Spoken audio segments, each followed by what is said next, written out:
Hello and welcome to the Discover Virginia Beach podcast. I'm your host, Joseph Trahan, your tour guide to the Virginia Beach area. If this is your first time listening, I am so glad you found this show. Each week, I publish a new interview with locals ranging from musicians, government officials, CEOs, artists, and much more. And my aim is simple. It's to help you discover, define, and then go out and do exactly what you're looking for during your next vacation, relocation, or outing to the Virginia Beach area. And if you're looking to join in on the conversation, take part in monthly giveaways, and get your hands on my custom event calendars, head on over to Facebook and send me a friend request. That's Joseph Trahan. And check out my Facebook group of nearly 50,000 fans of the Virginia Beach area. Don't worry about writing anything down. The links for each episode, along with the Facebook groups, will be in the description below and also in the show notes. All right, here's the show. Today, I am very excited and proud to introduce to you Bob Pizzini, a veteran speaker, consultant, and award-winning CEO of iFLY Virginia Beach Indoor Skydiving. We're very excited to kick off this conversation with you, Bob. Bob, welcome to the podcast. Hey, thank you so much, Joseph. It's great to be here. Absolutely. Well, as we start with every episode, love to know what brought you originally to the Virginia Beach area, and of course, what got you to stick around and build your life and business here? Yeah, I think those are great questions. Those are very important and relevant questions. So what brought me here was my military career. I was stationed here early in my career from, I want to say like 88 to 88 until 92, 1980. That's 1988 until 1992 for our younger audience. And so I was here for 4 years. And then I was gone for the next 20 or 18 or 20 years. And came back in 2006, and so we landed here in 2006. I did 4 more years of my military career, retired in 2010. At that point, our children, we had twins, a boy and a girl. They were 5 years old, and my wife and I decided that Virginia Beach would be a great place to raise our kids. So we decided to stay and make Virginia Beach our home. Absolutely. As very similar for a lot of folks here, when you have the kiddos and you have a school district that's, quite frankly, very phenomenal, it's hard to pass it up for sure. Well, Bob, I understand you've had a very diverse career from being a Navy, being in the Navy. And you were a Navy diver, correct? And also Navy diver, EOD and EOD. So Navy diver initially, a deep sea salvage diver, U.S. Navy deep sea diver. And then I discovered this awesome thing called Navy EOD. So then spent most of my career as a Navy EOD technician. Wow, those sound very technical and also pretty cool jobs. I mean, you think of a Navy diver. I mean, you go in uncharted territory, uncharted waters. Any interesting stories when it comes to your diving days that you'd like to share? Yeah, there's a lot of them. The one that I've been sharing most recently is one I'm not terribly proud of, but it's when I almost drowned in 90 feet of water off of Guam. And briefly, what I'm going to talk about here is how important a team is.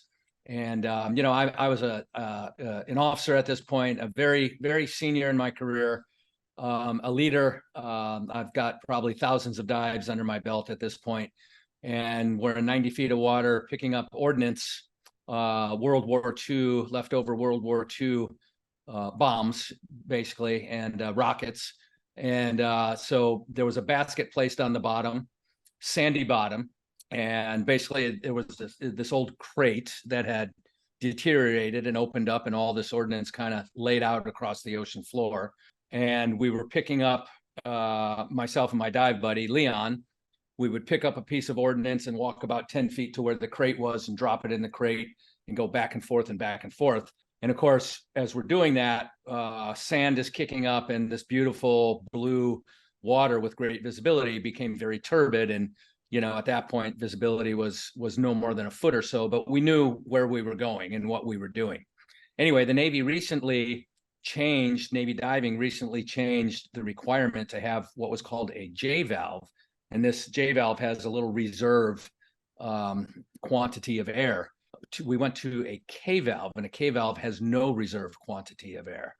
And so we were working very hard, and I looked at my pressure gauge and I said, okay, I think I can go get one more bring it, and then it's time to go up. Well, I went to get that one more and completely ran out of air. And so now my choices are I'm out of air and it's 90 feet to the surface, or my dive buddy, Leon, he's within 10 feet of me somewhere. So do I go up or do I go look for Leon? And because we all carry a spare regulator, an emergency air for your buddy, for your dive buddy. And we were wearing a full face mask at that time. So I decided to go look for Leon, knowing he was somewhere very close. And it didn't take me very long to run into him. Peeled my mask off. I gave the signal, and he provided the emergency air, and we hugged each other and surfaced together. So it's not a story I'm terribly proud of. I should have done a much better job, but I followed procedure. Leon followed procedure, and the crew on the surface followed procedure, and everything ended well. So there's one sea story for you. Wow, absolutely. I mean, gosh, that must have been very, very compelling time, very intense moment for both you and Leon, hoping that you would find him, and also he would remember the signal and everything that went along with that. Which, wow, when was this, Bob? This was probably 2004, 2003, 2004 timeframe. So I was stationed in Guam from 99 to 2004. Gotcha. So that's just one story, and that's probably amongst the the most dramatic. Most of my other Navy dives, even diving on ordnance and recovering explosives and detonating explosives underwater, all very procedural, all very safe in terms of the way we approach things. I was brought up under great leadership, and so I have great appreciation for, number one, leadership, and number two, the team dynamic and how important the team dynamic is. Sure, absolutely. It sounds like these experiences kind of, impacted you in a way that has really influenced the way you approach, your life, your business, and also leadership in general. I'm curious, coming out of the Navy days and into, what people typically refer to as civilian life, what inspired you to venture into indoor skydiving? Yeah, so in Navy EOD, we are a special operating force, and so Navy EOD, our primary job is to render safe explosives, to locate explosives, to identify explosives, and then cut the red wire or cut the blue wire. Right? We have to do what we have to do to render safe explosive devices. So in EOD, diving is a mobility skill. It's how we get to explosives that happen to be underwater or other underwater problems. Parachuting is also a mobility skill, and fast roping and rappelling out of helicopters is a mobility skill. Having a helicopter recover us in various manners are mobility skills. It's how we get to and from the objective. So military freefall parachuting is a mobility skill that Navy EOD technicians are qualified in. And one of my last assignments before I retired, I was responsible for all the sustainment and advanced airborne training and sustainment and advanced diver training for about 1,200 EOD techs here on the East Coast. In the airborne role, we would travel to vertical wind tunnels in different parts of the country and use those facilities, because a vertical wind tunnel for military freefall personnel is a simulator. Just sure. Like a fighter pilot goes in a building and sits in a simulator and flies an F-18 mission, we conduct the freefall component of freefall insertion in a simulator or in vertical wind tunnels. So we would travel to different parts of the country. We would use these facilities. We would see all the other operational units from Virginia Beach at these same locations. But then we would also see to use your words, the civilian business model, which is mom, dad, and the kids out having a wonderful Saturday afternoon, Sure. So we would always travel back to Virginia Beach, either driving back or flying back from wherever we were. And there was always discussion about how we need an iFLY in Virginia Beach, and we can't believe there's not one here, and what a great business model it would be for this area. And it would reduce travel time for active duty folks, and it would provide this wonderful thing for people to do. And I got serious about that question one day. There's all these rumors and incorrect information about why there wasn't one here, and I just started tracking all these all these scenarios down and all these questions down, and Sure. found out that there was an opportunity for me to develop the business model here in Virginia Beach. And so 6 years after I thought it was a good idea is when we opened our doors. Wow. That's what a missed opportunity for other folks. I wonder how many people have ideas and they just let it sit, as opposed to taking action. And even though, it only being 6 years in the business world, I think that's relatively short span of time, right? It's not too bad. And actually there were 5 either individuals or groups who pursued this, and I tracked them all down and said, what happened? Why didn't you get this thing done? Right. And, to summarize all that, I think they all ran out of gas. Finding the money to do something like this is an incredible challenge. And I think they all ran out of gas. When I put the plan together, I thought it would be 2 to 3 years, doors would be open. And Sure. and it was 6 years. But I have a knack for the long haul. I've run a marathon. I have a graduate degree. I did all that, night school, so to speak. I did all that on my own. Not many people take on a marathon, and I've only done one, but my wife and I did it together. And but not many people take on a marathon, and of those who do, not everybody finishes. Sure. And, Yeah, that's a very impressive feat. I mean, a marathon is no joke. It sounds it's no joke. Sounds That's right. less intimidating than it actually is. Yeah. Yeah. So the point there is you have to be in it for the long haul. And that was something that I realized would be necessary. And it's something that I thought that I had a pretty good experience in, serving in special operations for 26 years and, completing some other major milestones in my life. So this was something I was more than happy to take on. Sure. Finish the mission. The job must be done, right? That's it. Regardless That's of how long exactly, it takes. and that's, I mean, my career in Navy EOD it created the person who was able to then develop iFLY Virginia Beach. There's no doubt that my experience and what I learned and the people that I worked for gave me the tools, and it gave me the tenacity to use a word that a friend of mine, Paul Becker, Admiral retired, likes to use a lot. So it gave me the mental attitude, the energy, the fortitude, and in Navy EOD, a good friend of mine who's a retired Navy SEAL, he said, you Navy EOD guys, you guys are learning machines and you're problem solvers. And so I think that learning machine aspect is one of the things that enabled me to get iFLY done. Yeah, that's incredible. I'm curious for you, Bob. Are there any pivotal moments or any highlights of that journey that really stick out to you as a defining turning point, where you were like hustling and contact the city and they'll get back to you in 2 weeks? Like, are there any highlights or pivotal moments you'd like to share from that journey? Sure. So there are several, but I'll share the absolute 1 or 2 that jumped into my head as soon as you asked the question. Sure. Of course, when you serve in the military for 26 years, you don't get rich. And this is a multi-million-dollar project, and I didn't have a multi-million-dollar bank account, meaning I had to find investors. I had to convince people of 2 things. 1, that this is a viable project, profitable, and 2, I'm the guy who can get this thing done. Right. So I made a list of 10 investors, 10 potential investors initially. The first one said no. The second one said no. And the third one, who is my current partner, the Breeden Company, they said, well, we're interested in this. Here's a whole bunch of questions we have. Why don't you go look all this stuff up and then come back and meet with us? That process went on for a year. And then one day when I came back to meet with them, Ray Breeden was in the room. The patriarch of the company. The decision maker. yeah. So, and Ray said, Bob, just talk me through this thing, just wave tops, talk me through this thing one more time.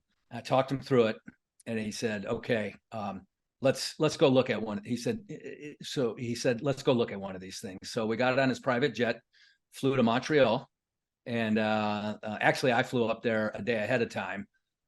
So when he arrived on his private jet, I knew exactly, I had the rental car, I knew where we were going. I wasn't going to miss an exit. I did route reconnaissance, if you will. And so they flew up to Montreal. I met him. We went and looked at the facility in Montreal. We talked to the owner, and I rode on the jet on the way back to Virginia Beach. And it was on that jet that Ray said, "Let's get this thing done. Let's make it happen." Wow.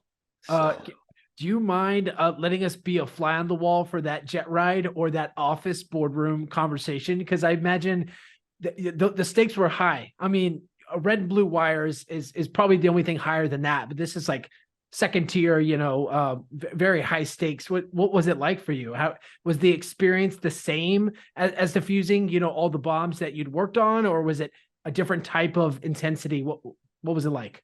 yeah, I love the way you make the comparison between diffusing explosives and this moment, because I've never compared the two before, but there's similarity for sure. Our body releases these chemicals based on what's going on, dopamine and serotonin and oxytocin, and these are the most powerful drugs in the world, and they're produced inside our body.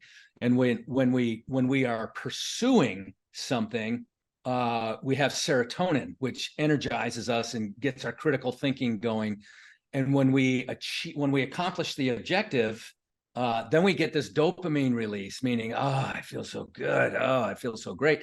So that serotonin, that pursuit is rewarding unto itself.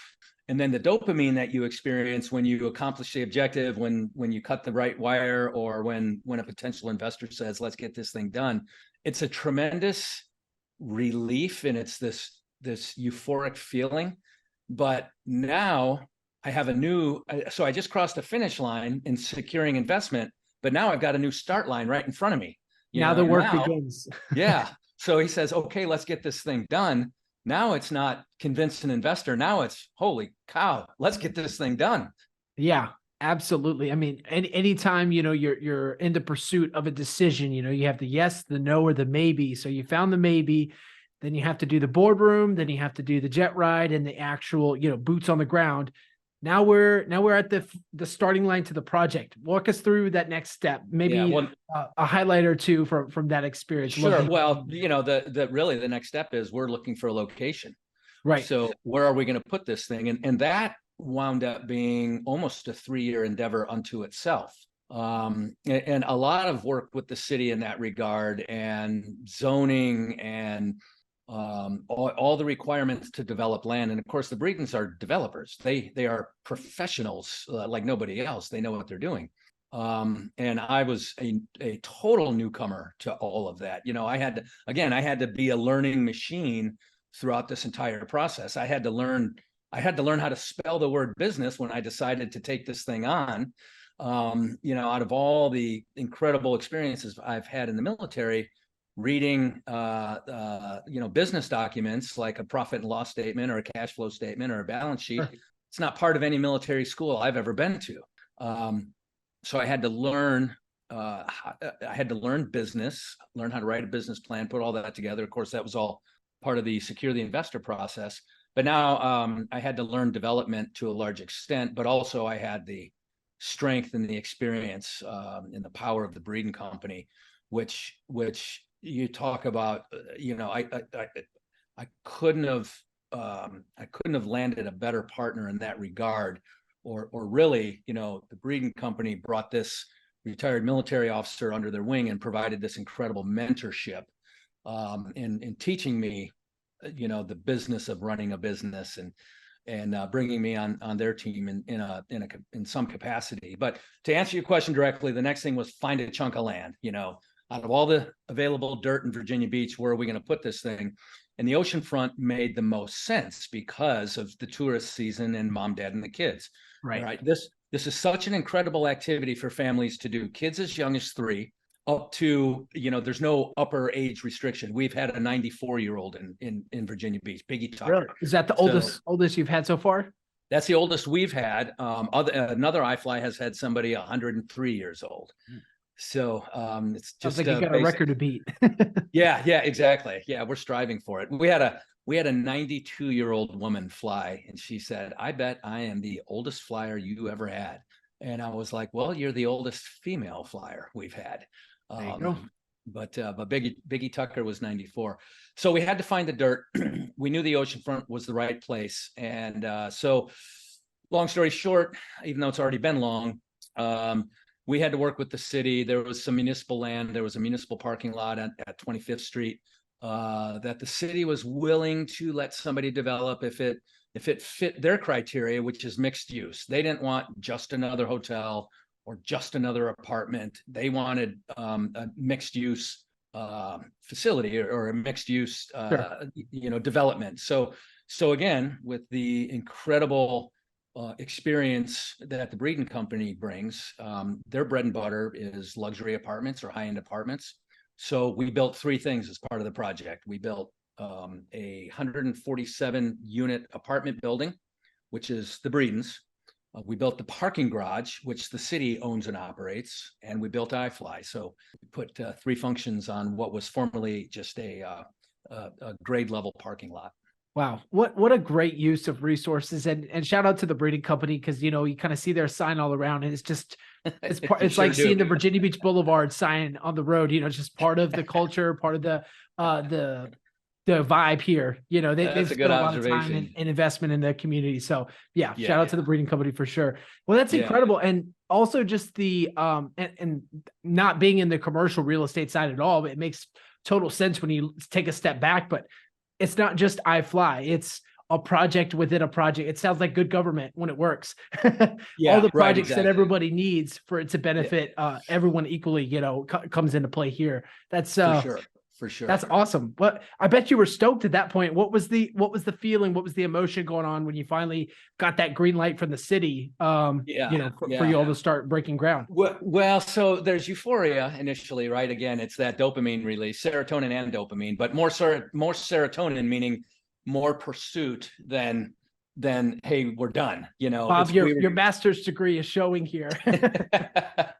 we were just getting going, and there's frustration there because, you know, 3.5 or 4 of those 6 years was after we said, let's get it done, right? We had to find the land. We had to go through the process with the city to acquire the land. And then you have to get permits, and pulling permits for various phases of construction can be time consuming. And, you know, I love the 10 federal holidays that we have, but city workers don't work on those 10 federal holidays. And, you know, here we are on the precipice of a permit or an inspection, so you can move on to the next phase. You know, is our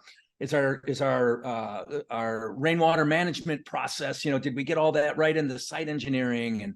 And so that process, again, totally new to me. That took a long time. And, you know, when you hit roadblocks, again, you gotta recognize it. You have to learn what to do, learn what the resolution is, and then apply that solution. And so that was it was a long process. Now I will say, from the day we broke ground to the day we opened our doors was 11 months. So the construction process was not terribly long. You know, we thought it would take 6 to 9. It took 11. Yeah. That's the funniest part, I think. Yeah. Well, we've done it in 11 months. Yeah.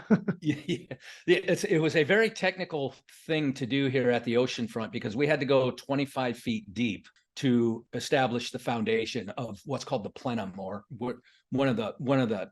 It's just a big duct, but it's a big basement, basically the biggest basement you've ever seen down here at the oceanfront. So because the water table is 5 feet and we had to go 25 feet, you know, we had 120 well points and we were pumping water for 6 months. And so there's just extreme complexity in this project unto itself. And again, the incredible capabilities of Breeden Construction. Brian Revere, who I am still in contact with today, is the president of construction for Breeden Construction. And he's done many great things, but I will claim that this is one of his greatest accomplishments. Absolutely. So will we. That's the greatest accomplishment right here. And I deliberately asked these questions, Bob, and our viewers are probably like, why does Joe keep asking this question? It took a long time. We get it. But I want to emphasize just how determined you are in not only your business, but also the way in which you operate your character, and also the way you operate your team as well, because the same drive and tenacity that you have for this 6-year ordeal, right, of thinking about it to planning and executing, is the way you still operate your business, and also your leadership project now. I mean, just looking at your bio, I mean, you're a consultant, you're a speaker, you're utilizing all these tools and continuing to learn and adapt. It's very admirable. So we're super stoked to have you in on this conversation. Just wanted to brag on you a little bit, Bob. Yeah, no, I love that. I love that. And to that end, real quick, I heard somebody say, and I can't remember who it was or what, but I heard somebody talk about not using your assets, like having these assets tucked away and you don't put them to use, and eventually you go away or the assets go away. And so there's this wonderful thing that could have happened that never happened because somebody was unwilling to put their resources to work. And so, I'm a believer, like, night school to get my bachelor's degree. The Navy offers to pay for 75% of my tuition if I'm just willing to go to school off duty. Yeah, that there's an asset that I'm going to put to use. So so all that, that's kind of the way my brain works. I love it. I love it. So for our listeners who are like, okay, we're excited to go check out iFLY. Would you mind sharing the location that you are now, fully built brick and mortar shop, and then of course the products and services that you all offer at iFLY, just for, quite frankly, a very exhilarating and exciting experience. Yeah, for sure. So to answer your question, no, I don't mind sharing at all. I'm happy to. And so we are at 25th Street and Pacific Avenue down at the oceanfront. So the boardwalk is 1st Street to 40th Street. So we're near, the midpoint on the boardwalk. So 25th Street and Pacific, right across the street from CP Shucker's restaurant. Wonderful friends of ours, incredible neighbors, and they welcomed us to the neighborhood, the day we put a shovel in the ground. So that's where we're located. Standard hours, 9 a.m. to 9 p.m. in the summertime, and usually 10 a.m. till 7 or 8 p.m. In the off season. As I said, kids as young as 3 can participate in what's called indoor skydiving. Now, indoor skydiving is kind of oxymoronic unto itself. Right? Yeah. Is there a plane involved? Are you strapped Right. to a middle-aged man? Like, how does this process work? Yeah. So we have a flight chamber that is 14 feet in diameter and 52 feet tall. And the first 14 feet from what we call the floor level of the chamber floor, the first 14 feet up is all glass. So you're in this glass cylinder, wind comes from beneath, and your body literally is floating on a cushion of air. Now, when you're skydiving, and I've got about 1,000 skydives, when you're skydiving, you are falling, but the relative effect of the relative wind is the same as in the flight chamber. If I'm falling through the air at 120 miles an hour, I've got a 120 mile an hour wind beneath me that I can manipulate and maneuver. It's kind of like when you stick your hand out of the car window and you do that, right? Yep. So relative wind is here. I put my hand up a little bit, the relative wind pushes my hand up. Or if I tip my hand down, the relative wind pushes my hand down.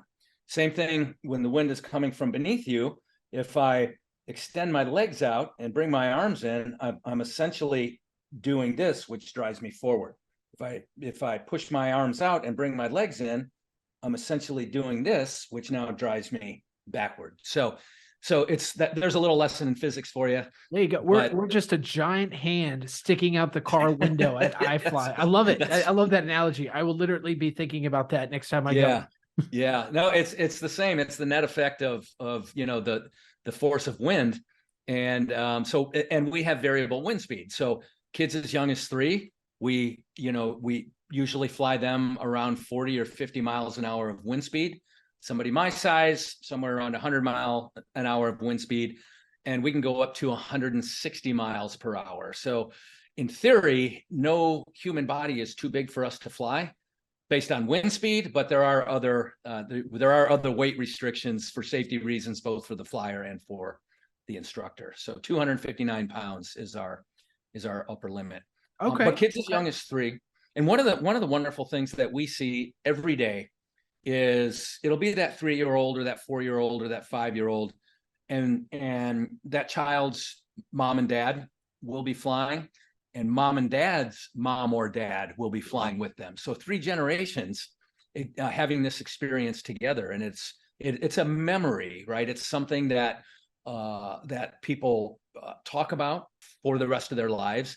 the feedback that we get, if you go on our Google reviews or TripAdvisor, you'll see, review after review that says, my 10-year-old won't stop talking about that. Or, finally something our 14-year-old could do with our 4-year-old. It's just all this wonderful feedback. So it's a family affair in one capacity. Sure. Mom, dad, and the kids, as I affectionately say. Given my military background and kind of the basis to establish this business in Virginia Beach, we do a lot of military training as well. As a matter of fact, it's going on right now. We do that on a daily basis in the building. Oh, wow. That's really cool too. Is there just one chamber that everybody kind of participates in, or are there multiple chambers? Yeah, no, just one flight chamber, and we do things in what we call blocks, usually 30-minute blocks. So this 30-minute block could be for first-time flyer families, and then the next 30-minute block might be military training. And then the other way to look at indoor skydiving, indoor skydiving is an amusement, it's a recreation, and it's also a sport. So you kind of compare it to ice skating. And I'm a hockey coach as well. I've coached high school hockey for the last 4 years. And but in ice skating, you might go one Sunday afternoon, one time a year, right? So that's an amusement. You might go one Sunday out of every month or one Sunday out of every week, and now it becomes a recreational activity, something you do regularly that you're trying to get better at. And then there's the sport of it, like competitive figure skating, where there's sport, there's organization, there's objectives, and so all that exists within indoor skydiving. That's incredible. I mean, just the multifaceted aspects of it is really eye-opening, because you just think it's a tube that people jump down, and you can go really fast, really slow, and you can't be super small, but you also can't be super big. The gross overgeneralization might turn people off of that, but just the fact that it's very intentional. I mean, there's science involved, there's math involved.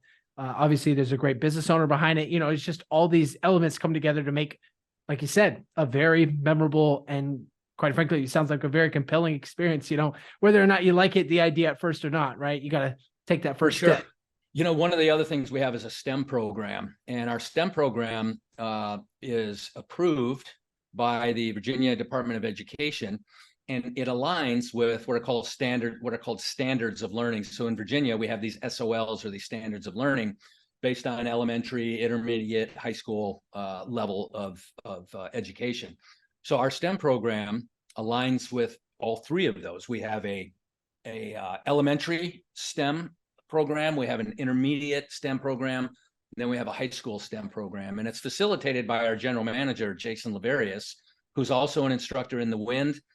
He's a former Navy SEAL. He's a Naval Academy engineering graduate, and he's been with this operation since the very beginning. And he's just an incredible teammate, and he loves doing STEM. And I encourage you or any listeners to just call and ask when our next STEM event is, and come and watch 40 kids do some lab work, some calculations on flight surface, and then watch these kids fly and just have the time of their life.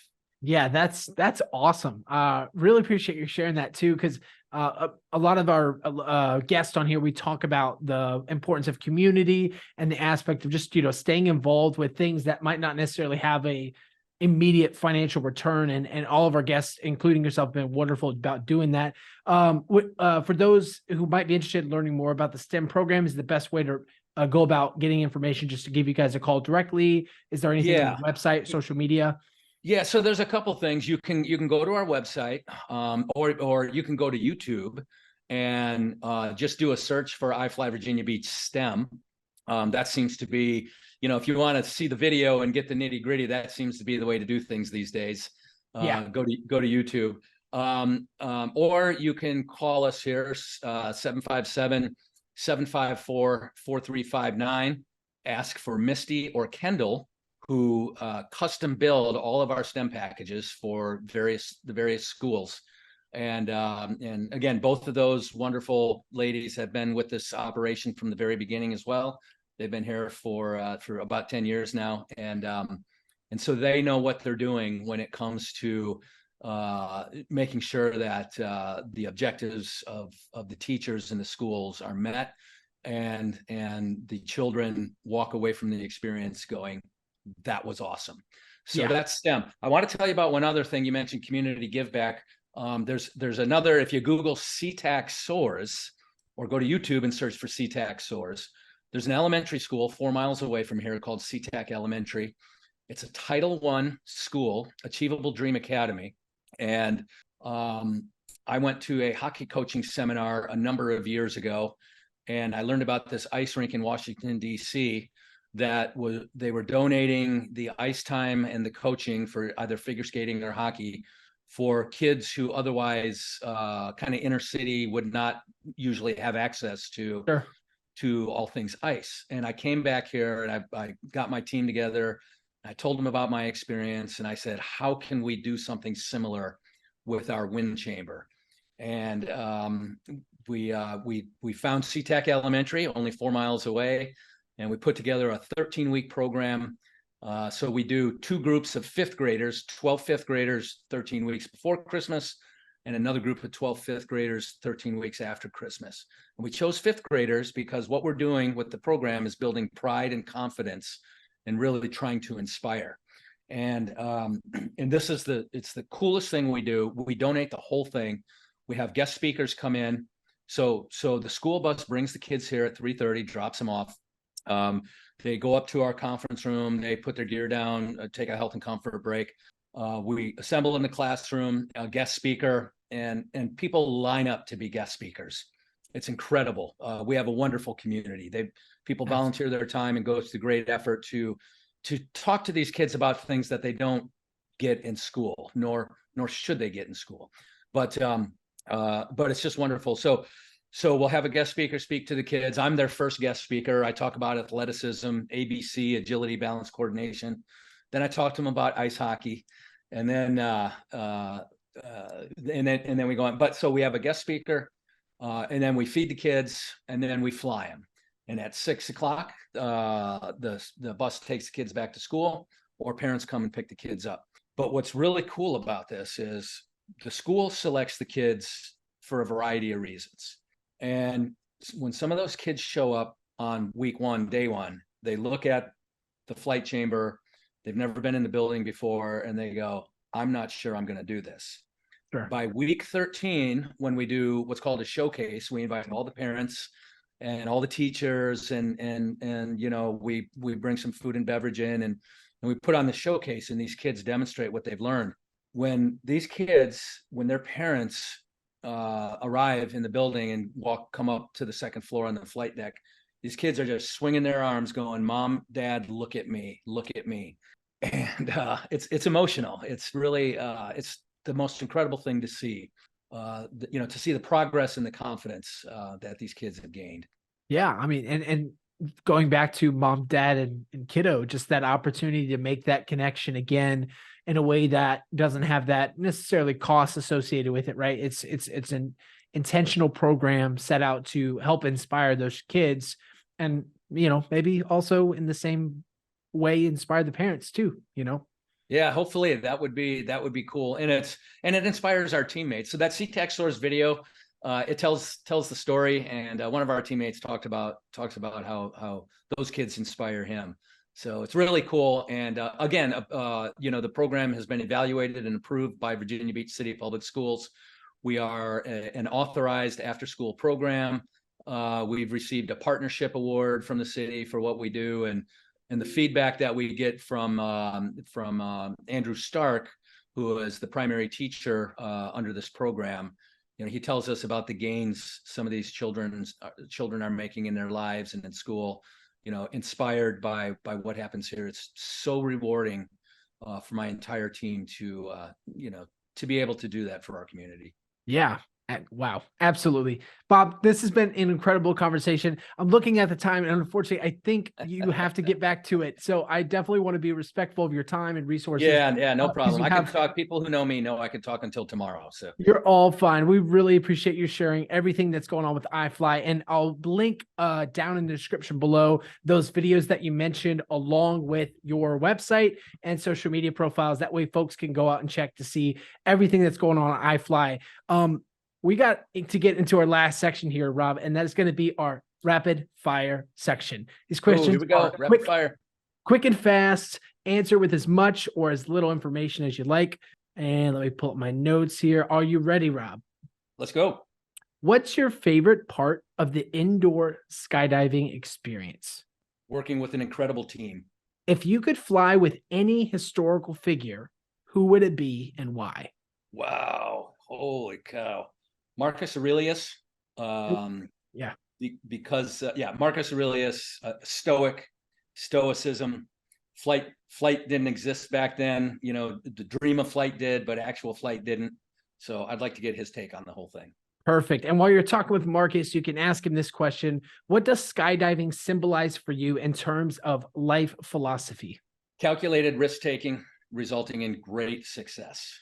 Love it. Love it. And last one for you, Rob. What's the most common misconception about indoor skydiving that you'd like to set the record straight for? People say, oh, I have a fear of heights. I can't do that. I don't like roller coasters. This is not a roller coaster. And when you fly, there's people sitting in seats right on the other side of the glass. You're 3 feet off the chamber floor.